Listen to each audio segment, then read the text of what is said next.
Mike Grier revealed a lot about the San Jose Sharks, including updates on rookies, quotes from players on this team, and revealing their plans going into trade deadline and free agency. We're going to break all this down and more on this episode of Sharks Digest. But before we get into that, I just want to give a huge shout out to everyone watching this video. If you're not subscribed yet and you're enjoying this daily Sharks content and you want to stay up to date on everything to do with the Sharks, make sure to go down and hit that subscribe button. We'll be all season into next season giving you updates from around the team. But with that, today we got to hop straight into this interview that Mike Grier had with Shang Peng on Sharks NBCS. With this, he went in depth, just speaking on everything to do with the team about Macklin Celebrini, Will Smith, upcoming trade deadline, the future of the Sharks, everything you want to know about this team.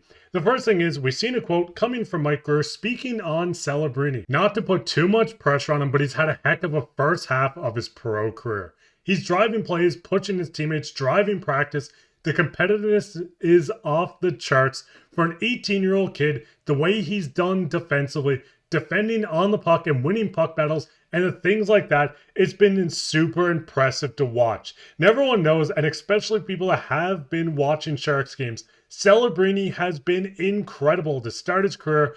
This kid looks like a veteran at the age of 18 already, and he's going to be the franchise player. If not, he's already the franchise player of this team. And I mean, it's pretty certain that he is the franchise player. But looking at Celebrini so far, he is second on the rookie leaders with 36 points behind Lane Hutson. But the biggest thing is he's missed games. Hutson has played 50 games so far, with Celebrini only playing 41. Celebrini will be the points leader by the end of the season, and he's going to win the Calder, which is not going to be the only trophy he wins during his entire NHL career. I mean, looking at Celebrini, looking at how Mike Grier had high praise for this kid, we've seen players like Barkov, we've seen Paul Maurice come out speaking on Celebrini. Everyone cannot stop talking about how good this kid is. Now, it's not only him that's a rookie on this team that is thriving. We did get a quote from Mike Grier on Will Smith. He's doing what 19-year-old kids do in this league. They play well for a bit, they slide and have a little dip. It's hard for him, and the things like that, it's been up and down. It's been a roller coaster. Just for me, it's a kind of like a young, typical 19-year-old season. What Mac's doing isn't your typical teenage season. Now, looking at this, we also can see Will Smith is quietly having an incredible rookie season as well. In 45 games, he does have 21 points, which has him 6th in the NHL on the rookie scoring leaders. Him and Celebrini, and the biggest thing is Celebrini is such an outlier in this class. We've seen Bedard do the exact same during his class, but Celebrini is almost overshadowing how well Will Smith is playing on the Sharks team too. Logan Stankoven, who's on a stacked Dallas Stars team, even Michkov are only 13 or less points ahead of Will Smith on the Sharks team, and it really goes to show how well Mike Grier has done with adding future assets to this team. Now, it does continue on where we've seen Mike Grier speak on trade deadline. He goes in to say it's important for me to have an open mind about where we're going and what another team might be willing to offer for one of our players, and weigh it against the value of keeping those players around and having them with our group. We're not just in the mode of gathering picks for the sake of gathering picks. Now, looking at this, we know the Sharks team has a lot of UFAs and a lot of guys that are up in age that's going to expire at the end of the season. Looking at some of these guys, you can see Granlund is a name that seems like is on a lot of teams' radars. Cunnin is a guy that's been linked to other teams like the Toronto Maple Leafs. Fabian Zetterlund, who is an RFA at the end of the year, and we will touch on this. This team has a lot of UFAs that Mike Grier can go out, trade on from, and it doesn't just stop at the forwards. You see both goaltenders in Vanacek and Georgiev. Once again, you can see defensemen in Cody, Cecil, Jan Ruta. You have someone like Jack Thompson, who will get re-signed as he's RFA. But looking at all these guys and looking at the draft picks, Mike Grier is definitely going to want to go out, add more picks to his cupboard. Looking at this, you can see they are missing a couple picks in 2026 and 2027.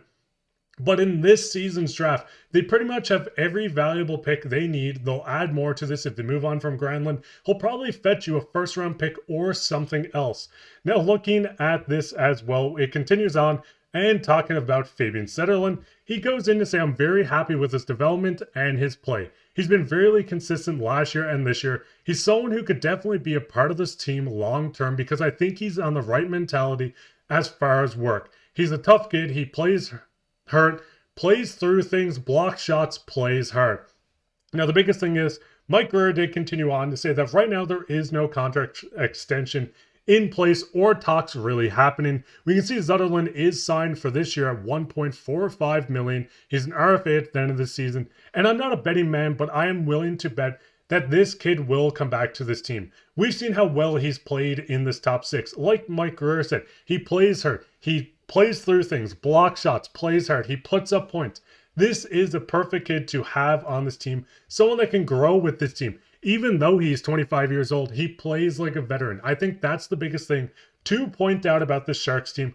All these kids have the perfect mentors around them that's really helping accelerate their career, making them better players, better people off the ice. This is a huge step in the right direction for the San Jose Sharks, and getting Zetterlund back is going to be a major part in that as well.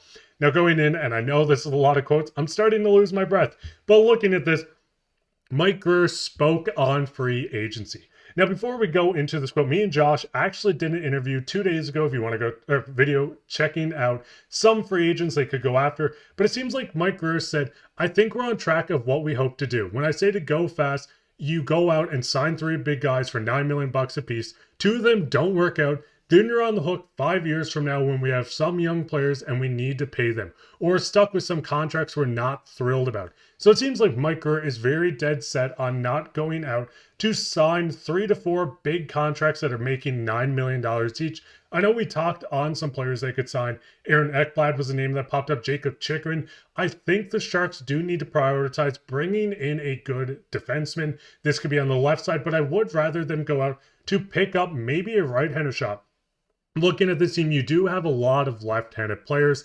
You have Timothy Liljegren playing the right side. But the biggest thing is Mario Ferraro, Jake Wallman, Vlasic. These guys are all left-handed shots. Bringing in another right-handed shot, maybe a veteran, one of the top free agent defensemen, hitting the market in Aaron Ekblad. Maybe you pick up a guy like a Chychrun. There's so many big names going in, and Mike Grier doesn't want to put all his eggs in one basket. He doesn't want to sign those 3 guys that are $9 million a piece, but it does seem like he is committed to making this team better. And he spoke in this interview as well and said he doesn't think this team should be where they are in the standings. Yes, they've had a rough stretch, but this is the team that has been most nights competitive against other teams. This is the start of a bright future. And I mean, the future's teal. Everyone knows that. Not only Sharks fans, everyone else should be terrified of this team. Looking at the draft capital, looking at all the players they have within this lineup, the young players. Sam Dickinson's a guy that's not even on this list. Working her way down to Askarov, who's looking like a future Vezina candidate. This team is going to be outstanding for the years to come. And the final thing Mike Grier did talk about was the captain himself. Cooch is the captain. As long as he's here, he'll be the captain. I'm not someone who's going to go out and feel like there's a need to name a new captain the next day. You can pause, you can read through this. Once again, this article is incredible. Mike Grier revealed a lot on the future of this team. Once again, shout out to Shang Peng, who delivered an interview with Mike Grier. Check this article out. There's a lot of stuff that I didn't even cover. This will be on Twitter. You can look at this. Go on NBCS. There's so much to look at this. But what's your guys' thoughts on everything Mike Grier talked about? Are you happy with the way he's handling this team? Are you happy with the players that he's acquired? Who do you want to see stay? As Mike Grier said, he's not going to just trade people for the sake of getting draft picks. Let me know down in the comments. While you're down there, leave a like, subscribe, share this with your friends. If you haven't subscribed yet, we're trying to reach 1,000 by the Four Nations tournament. So if you want to keep up to date on everything to do with the San Jose Sharks, and there's quite frankly not enough people covering them, that's what we're here for. So make sure to hit that subscribe button. But I've been your host, Mark Pye, and the future is teal.